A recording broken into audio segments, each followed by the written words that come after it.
আল্লাহর জিকির করবে লা ইলাহা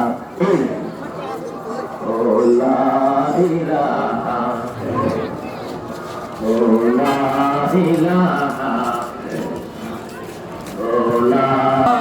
ইলাহা ইল্লাল্লাহ মুহাম্মাদুর রাসূলুল্লাহ।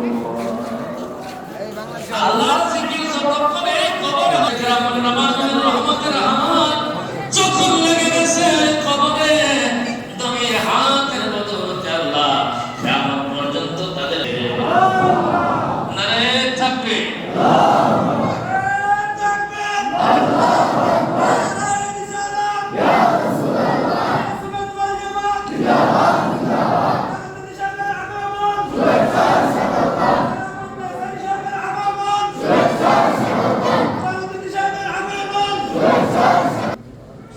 সুন্দর